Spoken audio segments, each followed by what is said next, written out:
Idea popcorn street. నేను మీ host మహతిని. ఈ వారం డిక్టేటర్ అనే సినిమా థియేటర్లలో రిలీజ్ అయింది. ఈ సినిమాలో నటించిన వారు నందమూరి బాలకృష్ణ, సోనల్ చౌహాన్ మరియు అంజలి. దీన్ని డైరెక్ట్ చేసిన వారు శ్రీవాస్ మరియు దీన్ని ప్రొడ్యూస్ చేసిన వారు ఈరాస్ ఇంటర్నేషనల్ మరియు శ్రీవాస్ అండర్ వేదాస్వ క్రియేషన్స్ బ్యానర్ పేరున.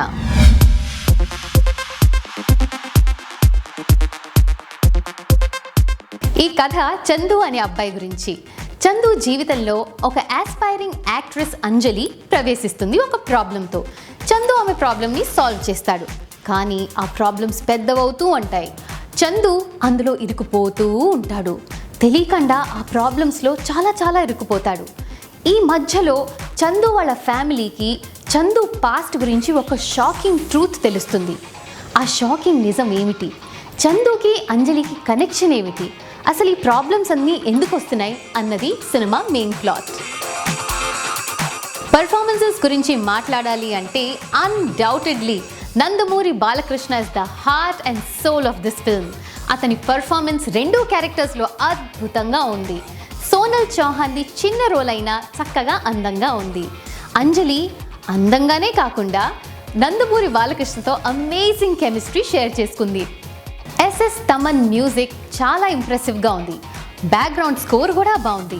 ఈ సినిమా కెమెరా వర్క్ చాలా బాగుంది. అంటే సాంగ్స్ మరియు లొకేషన్స్ అద్భుతంగా షూట్ చేశారు. ఇదే కాక ఎడిటింగ్ కూడా డీసెంట్గా ఉంది. ఆర్ట్ డైరెక్షన్ కూడా డీసెంట్గా ఉంది. ప్రొడక్షన్ వాల్యూస్ చాలా బాగున్నాయి. ఏమాత్రం మన సినిమా మేకర్స్ ఈ విజువల్ ట్రీట్ని కాంప్రమైజ్ చేయకుండా చక్కగా తీశారు. ఓవరాల్ ఒక రెగ్యులర్ మరియు ప్రెడిక్టబుల్ స్టోరీ లైన్ ఉన్నప్పటికీ ఇది తప్పకుండా ఒక కమర్షియల్ పాట్ బాయిలర్. అంటే మీరు తప్పకుండా చూడవలసిన సినిమానే. మేము ఈ సినిమాకి 5 నుంచి 3 పాప్కార్న్స్ ఇస్తాము.